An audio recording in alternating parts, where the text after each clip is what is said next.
महाराष्ट्र की राजनीति में आपने पिछले साल देखा था शिंदे की बगावत, और इस साल अजीत पवार को लेकर चर्चाएं हैं कि भारतीय जनता पार्टी में शामिल हो सकते हैं। लेकिन इन कयासों पर पूरी तरीके से विराम लगाया अजीत पवार ने खुद ये बात कहते हुए कि ये सिर्फ अफवाह है।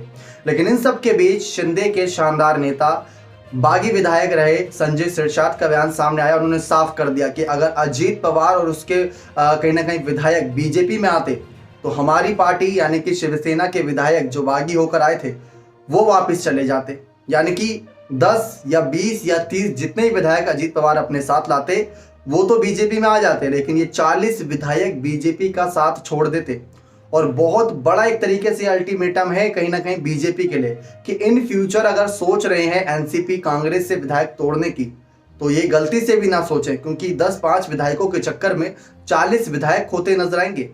एकनाथ शिंदे या फिर तमाम बागी विधायकों का सिर्फ एक ही बयान था जब उद्धव का साथ छोड़ा था कि वो नहीं चाहते थे एनसीपी और कांग्रेस के नेतृत्व में काम करते नजर आए। उन्होंने ये आरोप लगाए थे कि जब अजीत पवार के साथ यहाँ पर काम कर रहे थे तो अजीत पवार के पास बड़ा मंत्रालय था जो कि वित्त मंत्रालय बताया जाता है खबरों के अनुसार। फिर वहां पर जो बड़े बड़े फंड आगे पास करने थे तो अजीत पवार अपने ही मंत्रियों की ज्यादातर बात मानते थे, अपने ही विधायकों की बात मानते थे, हमारी तो सुनते नहीं थे। पहला वजह ये है बागी विधायकों का गुस्सा जो अजीत पवार को लेकर है। उन्होंने ये भी बात साफ करी कि अगर अजीत पवार अकेले आते हैं और बीजेपी में शामिल हो जाते हैं, एनसीपी लेकर नहीं, गठबंधन करके नहीं, अगर बीजेपी में शामिल हो जाते हैं तो यहां पर हम उनको स्वीकार कर लेंगे। लेकिन अगर अपने विधायकों को लेकर आते हैं और गठबंधन करते हैं और त्रिकोणीय गठबंधन होता है एनसीपी, शिवसेना शिंदे वाली और बीजेपी, तो शायद ये शिवसेना शिंदे वाली वापस चली जाती और ये कहीं ना कहीं सरकार फिर अल्पमत में आती नजर आती, क्योंकि कितने ही विधायक अपने साथ अजीत पवार ले आते। तो ये बात साफ कर दी गई। तो ये बात साफ है कि फडणवीस के लिए यानी बीजेपी के लिए बहुत बड़ी चुनौती है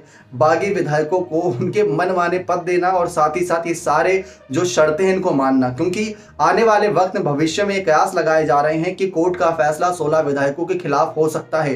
तो बीजेपी को इस बात के लिए भी तैयार रहना है कि उनकी सरकार अल्पमत में ना आए, इसीलिए वो जोड़ तोड़ की राजनीति करने की पूरी कोशिश करते नजर आए। चाहे अजीत पवार को साथ लाते नजर आए या कुछ कांग्रेस के नेता बीजेपी में शामिल होने का फैसला करें, वो सब बात की बात है। लेकिन सबसे बड़ी बात बीजेपी के लिए ये सारा नुकसान बनता जा रहा है, क्योंकि बीजेपी अब एक ऐसी पार्टी बन चुकी है महाराष्ट्र में जो बीजेपी नहीं बल्कि अलग अलग गुटों का एक दल है जिसको बीजेपी कहा जा रहा है। कुछ विधायक निर्दलीय तौर पर आए थे, कुछ विधायक शिवसेना के शामिल हुए, कुछ यहाँ पर नेता यहाँ पर एमएनएस के शामिल होते नजर आए, कुछ कांग्रेस से आते नजर आए, कुछ यहाँ पर कह सकते हैं एनसीपी से भी कभी एक समय पर यहाँ पर बीजेपी के साथ शामिल हुए। तो बीजेपी एक बनी हुई पार्टी नहीं है बल्कि जोड़ तोड़ की राजनीति से बनी हुई बीजेपी नजर आ रही है, जिसमें लगभग कई बार हम सुनते हैं सुगबुगाहट की खबरें। जैसे निर्दलीय विधायकों के बीच में आपसी तकरार हुई थी, बच्चू कडू और रवि राणा का मामला आप सभी को याद होगा। ठीक वैसे ही कई सुगबुगाहट बीजेपी के इस खुद अंदर खाने खेमे में निकलकर सामने आती है। लेकिन देखते हैं बागी विधायकों का ये अल्टीमेटम कितना सीरियस लिया जाता है महाराष्ट्र में।